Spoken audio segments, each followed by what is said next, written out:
सभी विद्यार्थियों को नमस्कार। अपने इस YouTube चैनल पर आपका स्वागत एवं अभिनंदन। हाँ तो विद्यार्थियों, आज हम संस्कृत व्याकरण के अंतर्गत बहुव्रीहि समास के बारे में अध्ययन करने जा रहे हैं। तो आज का हमारा विषय रहेगा संस्कृत व्याकरण, और आज हम संस्कृत व्याकरण में देखेंगे बहुव्रीहि समास किसे कहते हैं, वह बहुव्रीहि समास के उदाहरण। तो शुरू करते हैं विद्यार्थियों आज का वीडियो।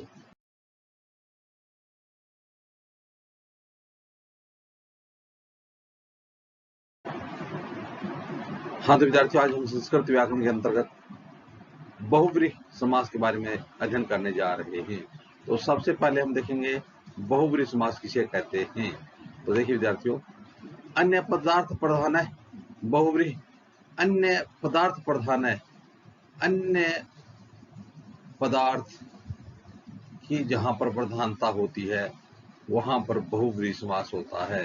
कहने का मतलब इस समास में हम जो पदों की प्रधानता है वो देखते हैं कि किस समास में पहला पद प्रधान होता है, किस समास में दूसरा पद प्रधान होता है, किस समास में दोनों पद प्रधान होते हैं, या किस समास में दोनों पद प्रधान न होकर के अन्य पद प्रधान होता है। तो इस प्रकार पदों की प्रधानता के आधार पर हम समास का विभाजन करते हैं।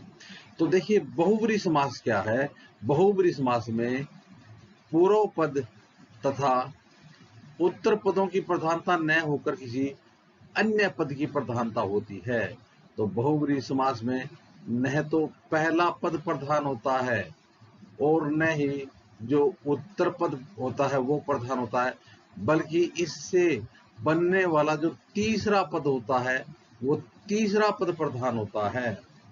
बहुव्रीहि समास में न तो पहला पद प्रधान होता है और न ही उत्तर पद प्रधान होता है, बल्कि बनने वाला जो तीसरा पद होता है उस तीसरे पद की प्रधानता होती है, यानी अन्य पद की प्रधानता होती है। यथा जैसे पीताम्बर, पीतम अम्बरम यस्य स, पीताम्बर। तो पीताम्बर का मतलब है कि पीतम अम्बरम यस्य स। तो यहां पर हम देखेंगे कि न तो पीतम प्रधान है और न ही अम्बरम पद प्रधान है, बल्कि इससे बनने वाला तीसरा पद है भगवान विष्णु। तो यहाँ पर विष्णु पद है वो प्रधान है। तो कहा गया है कि यहाँ पर न तो पहला पद प्रधान होगा और न ही दूसरा पद प्रधान होगा, बल्कि तीसरा यानी अन्य जो बनने वाला जो अन्य पद होता है, अन्य पद की प्रधानता होती है।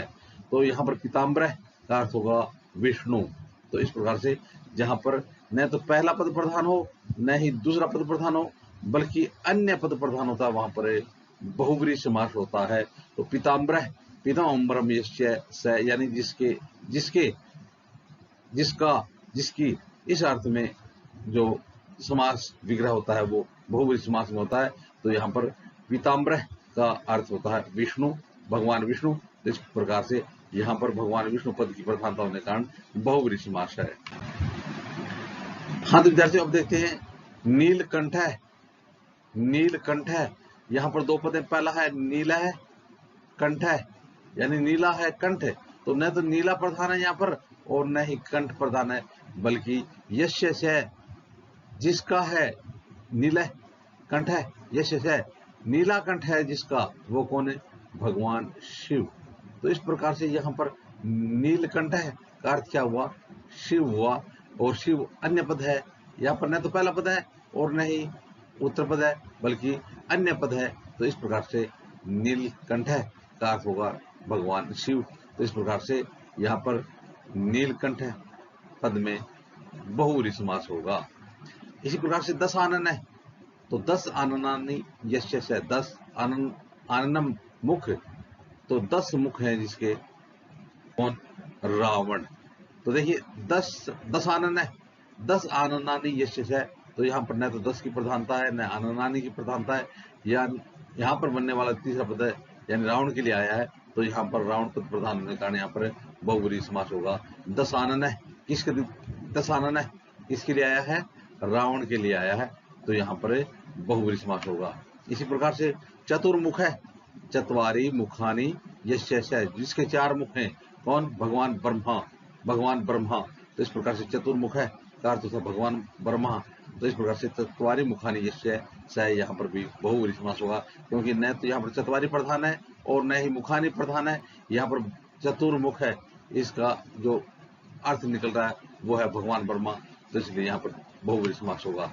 चतुरानन चतुरानन चत्वारि आननानि यस्य स, चत्वारि आननानि यस्य स, तो यहाँ पर भी ब्रह्म पद होने के कारण बहुव्रीहि समास है। चक्रपाणि चक्रपाणि चक्रपाणि, तो यहाँ पर न तो चक्र पद की प्रधानता न ही पाणो पद की प्रधानता है, बल्कि इसका अर्थ यानी चक्र है जिसके हाथों में, तो इसका अर्थ क्या हो जाएगा, चक्र है जिसके हाथ में यानी भगवान विष्णु या भगवान श्री कृष्ण, तो यहाँ पर यानी चक्रपाणि का अर्थ है भगवान विष्णु या भगवान श्री कृष्ण निकलता है, इसलिए यहाँ पर कौन सा समास होगा, बहुव्रीहि समास होगा। विद्यार्थी इसी प्रकार से शशि शेखर है, शशि शेखर है, तो यहाँ पर आप देखोगे तो शशि शेखर पद में न तो पहला पद शशि प्रधान है और न ही जो आगे वाला अंतिम पद है शेखर प्रधान है, बल्कि यहाँ पर इसका अर्थ निकल रहा है शशि शेखर कहा जाता है शिव को, यानी जिसके मुकुट पर चंद्रमा विराजमान है यानी भगवान शिव, तो इसलिए शशि शेखर है, इसमें न तो पहला पद प्रधान है और न ही जो अंतिम पद प्रधान है, बल्कि इससे बनने वाला अन्य पद प्रधान है, इसलिए यहाँ पर भगवान शिव अर्थ आ रहा है, इसलिए यहाँ पर बहुव्रीहि समास होगा। वीणा पाणि वीणा पाणि, वीणा है जिसके हाथों में, तो किसके हाथ में वीणा, मां शारदा सरस्वती के हाथ में वीणा है, तो वीणा पाणि का अर्थ हो जाएगा शारदा, तो वीणा पाणो यशा शाह, तो यहाँ पर यशा, यहाँ पर स्त्रीलिंग है ना शारदा, यहाँ शाह आया है, तो इस प्रकार से इसमें भी बहुव्रीहि समास हो जाएगा। धनुष पाणि धनुष पाणि, धनु पाणो यस्य स, धनु पाणो यस्य स, तो यह किसी धनुर्धन के लिए आया है धनुष पाणि, इसलिए यहाँ पर बहुव्रीहि समास हो जाएगा। शूल पाणि शूल पाणि, तो शूलम पाणो यस्य स, शूलम त्रिशूल, त्रिशूल है जिसके हाथ में, तो किसके हाथ में त्रिशूल है, भगवान शिव के हाथ में है, तो शूल पाणि का अर्थ हो जाएगा भगवान शिव, इसलिए यहाँ पर बहुव्रीहि समास होगा। वज्र पाणि वज्र पाणि, तो वज्र है पाणो यस्य स, तो वज्र है जिसके हाथ में, यानी यह किसी बोधिसत्व के लिए आया है, तो यहाँ पर भी बहुव्रीहि समास हो जाएगा। हाँ, तो विद्यार्थियों देखते हैं आगे। रमेश है रमेश है, तो इसका हो जाएगा रमाया ईश यह सह, तो रमा के भगवान हैं, तो रमा के ईश हैं, रमा के भगवान है, रमा लक्ष्मी है ना, रमा लक्ष्मी, तो ईश जैसे, तो लक्ष्मी के भगवान भगवान विष्णु, तो रमेश का अर्थ हो जाएगा भगवान विष्णु, जिसमें बहुव्रीहि समास आएगा। आगे उमेश है, उमाया ईश यह सह, तो उमा उमा पार्वती के लिए आता है, तो पार्वती के स्वामी कौन है, तो पार्वती के स्वामी है शिव, तो इसलिए उमेश है, उमाया ईशा यह स शिव, तो यहाँ पर भी बहुव्रीहि समास हो जाएगा।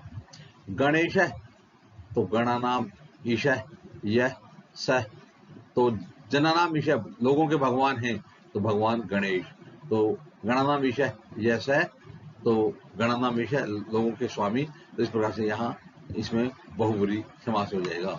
अगला है त्रिनेत्र, तो त्रीणि नेत्राणि यस्य सह, जिसके तीन नेत्र हैं, तो त्रिनेत्र त्रीणि नेत्राणि यस्य सह, तो त्रिनेत्र किसको कहा जाता है, भगवान शिव को कहा जाता है, इसलिए यहाँ पर भी कौन सा समास होगा, बहुव्रीहि समास होगा। आगे त्रिलोचन है, त्रिलोचन है किसके लिए आया है, त्रिलोचन भी भगवान शिव के लिए आया है, तो त्रीणि लोचनानि यस्य सह, तो यह आया है शिव के लिए, तो यहाँ पर भी कौन सा समास हो जाएगा, बहुव्रीहि समास हो जाएगा। हाँ, तो विद्यार्थियों अब देखते हैं अगला पद है चंद्रशेखर, तो चंद्र है शेखरे यस्य सह, तो चंद्र शेखरे, तो चंद्रमा किसके शेखर में है, तो यहाँ पर आ जाएगा भगवान शिव, तो चंद्रशेखर का अर्थ होगा भगवान शिव, तो चंद्र शेखरे यस्य सह भगवान शिव, तो यहाँ पर बहुव्रीहि समास होगा। यहाँ न तो पहला पद प्रधान है और न ही जो दूसरा पद प्रधान होती है, अन्य पद प्रधान होने के कारण यहाँ पर बहुव्रीहि समास होगा। पिनाक पाणि, तो पिनाका है पाणो यस्य सह, तो पिनाक धनुष है वो शिव जी का है, यानी पिनाक पाणी, पिनाक धनुष जिसके हाथों में है, तो पिनाक धनुष शिव जी का है, तो यहाँ पर पिनाक पाणी का अर्थ हो रहा है शिव, तो इसलिए यहाँ पर बहुव्रीहि समास हो जाएगा। अगला पद है रमा कांता है, तो रमायः कांता है, यह स है, तो भगवान विष्णु, रमा यानी लक्ष्मी का भगवान विष्णु है, तो इस यहाँ पर आ जाएगा रमा कांता का अर्थ क्या हो जाएगा, भगवान विष्णु हो जाएगा, तो इसमें बहुव्रीहि समास होगा।